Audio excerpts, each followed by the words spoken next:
que tem mais nesse momento no Brasil é casa de apostas, não é verdade? Mas tem muitas delas fora da lei. Mas uma das casas que está regularizada e pronta para atender você dentro da legislação brasileira é a 1xBet. Apenas maiores de 18 anos estão autorizados a entrar e fazer o cadastro. Coloque todos os seus dados, use a palavra Vascaínos e se divirta com as partidas na Liga de Futebol Brasileiro e também no exterior. A 1xBet é uma das casas mais antigas e que com certeza o tempo garante muita confiança. Sendo ela patrocinadora de grandes clubes, entidades esportivas e campeonatos pelo mundo. Sempre ao seu lado e sempre avisando. Não se esqueça, o link está no primeiro comentário fixado. Divirta-se com responsabilidade, tendo mais de 18 anos. É a 1xBet, parceira do canal Atenção Vascaínos. Fala galera ligada no canal Ave Mais, eu sou o Joel Silva e esse é o Acorda Vascaíno desta terça-feira, dia 17 de dezembro de 2024. Antes de ir para o tema de hoje, vamos aqui pedir, o like desse vídeo para você também compartilhar com a sua galera e, claro, se inscrever no canal Ave Mais. Quanto mais gente, melhor aqui nessa comunidade vascaína, que a gente faz aqui conteúdos diários com muito carinho, muito respeito, muita paixão sobre o Vasco da Gama e especialmente para você, torcedor cruzmaltino, que durante essa semana tem ficado esperançosa para o ano de 2025. Afinal de contas, o Vasco terminou o Campeonato Brasileiro de uma forma tranquila, tem aí conversado com o Renato Gaúcho para ser o treinador, dispensou alguns atletas que já não estavam nos planos, outro jogador que a torcida não gosta muito também não deve ficar, que é o Léo. Então assim, as coisas estão andando. Só uma coisa que, claro, é prioridade número 1 do torcedor vascaíno, e é justamente sobre esse tema que eu venho falar aqui com vocês. O investidor. Quem é que vai superar, ou melhor, será quem vai ser o sucessor da 777 no comando da SAF vascaína? Ontem, surgiu, foi noticiado pelo Expresso 1923 a notícia de que vamos lá, que o nome é meio complicado, Dmitry Rybolovlev, nem sei se está certo, é um russo, mais um que está interessado na SAF do Vasco. Ele se junta ao grego Evangelos Marinakis e o italiano Andrea Radrizzani. E aí entra a grande questão de onde eu quero chegar. O Vasco, cheio de dívida, não ganha muito tempo, não disputa grandes competições há bastante tempo, como a Libertadores, que não joga desde 2018. Tem uma dívida muito grande, agora tem esse imbróglio com a ICAP 777. Mas apesar disso tudo, o Vasco parece ser um bom negócio, não é mesmo? 3 interessados, 3 bilionários, 3 pessoas de diferentes nacionalidades buscando informações sobre um time, um clube que está falido e preso, pelo menos por enquanto, a uma empresa que também está falida. Olha o tamanho desse buraco. Mas apesar de tudo, eles querem o Vasco. E por que eles querem o Vasco? Porque o Vasco é gigantesco.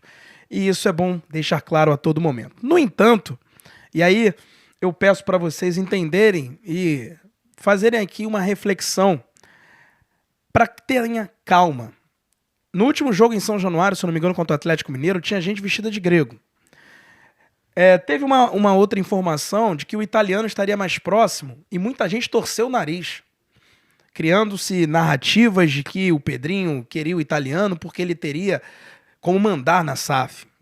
Notícia essa, ou especulação essa, que jamais se confirmou e que o Pedrinho nega o tempo todo. E agora surge um russo, um magnata russo, um bilionário russo, também querendo o Vasco, já assinando o NDA, que é um acordo de confidencialidade onde as partes trocam documentação para se entender o negócio, para se fazer uma proposta.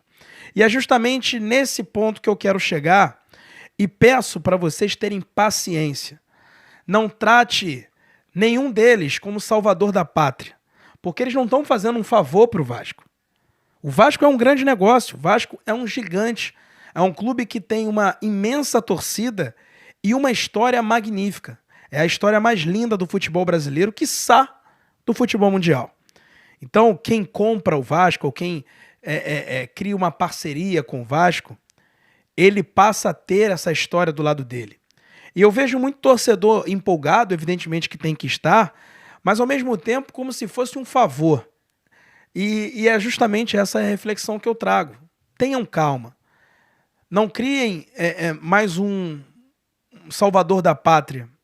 Não criem tanta expectativa.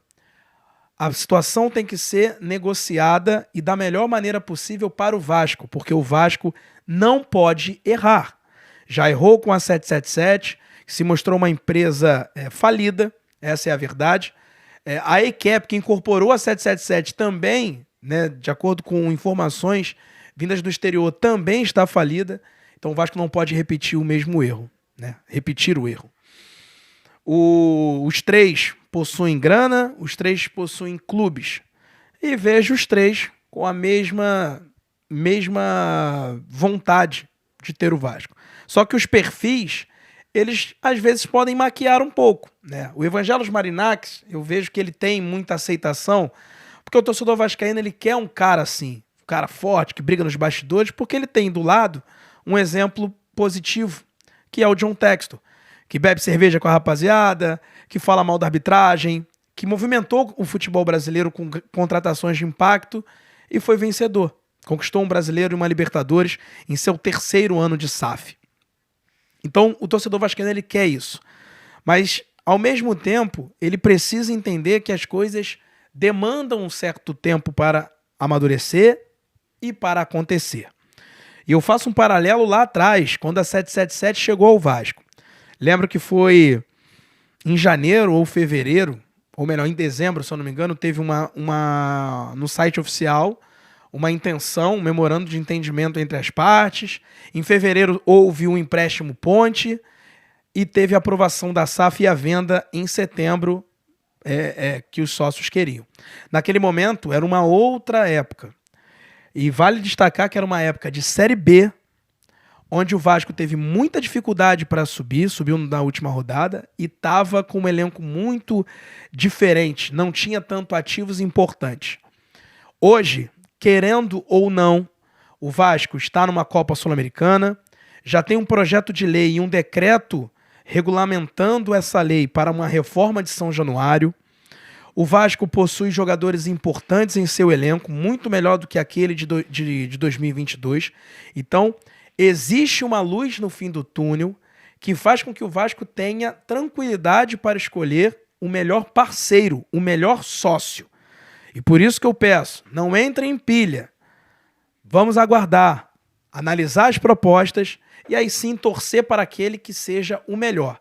Nesse momento, trata os três em pé de igualdade. E vale destacar também, não vai ser uma coisa para 25. O Vasco em 25 terá o orçamento pequeno, dentro das suas realidades, dentro da sua realidade atual, buscando jogadores em final de contrato, buscando, quem sabe, um jogador ali desconhecido, mas dá para fazer futebol assim, e dá para fazer futebol competitivo. O melhor exemplo é o Fortaleza, time que foi recentemente vice-campeão da Sul-Americana e que hoje está na Libertadores porque terminou dentro do G4, gastando pouco, mas gastando certo. O Vasco é gigante, tem camisa e tem uma notícia, né, uma informação que eu me apego muito para traçar 2025. Carlos Amodeu, CEO do Vasco, disse que o Vasco não adiantou nenhuma receita do ano que vem. Ou seja, o Vasco terá um 25 com muita dificuldade financeira, com muitas turbulências, mas ao mesmo tempo terá dinheiro novo, dentro das suas próprias receitas, para se poder fazer um ano tranquilo. Pedrinho recentemente falou que o Vasco vai manter em dia até março, abril, as contas em dia. São 4 meses de respiro, enquanto nos bastidores o Vasco tenta prorrogar ali a questão da mediação, né? Prorrogar por 60 dias na esfera judicial para que não se tenha penhora, não se tenha nenhum tipo de bloqueio. e isso é importante para tentar fazer um clube forte enquanto não chega o investidor. O Vasco bem, no caso reestruturado, é um parceiro melhor para quem quer. Então é necessário confiar nessa diretoria para que eles consigam reestruturar e ao mesmo tempo escolher bem um novo sócio.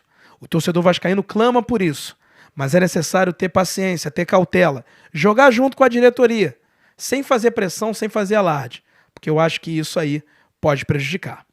Tá falado, rapaziada, esse foi o Acorda Vascaíno de hoje. Mais uma vez eu peço o seu like, peço também que você compartilhe esse vídeo e não deixe de se inscrever aqui no canal AV+. Um forte abraço, uma ótima terça-feira para toda a rapaziada. Tamo junto!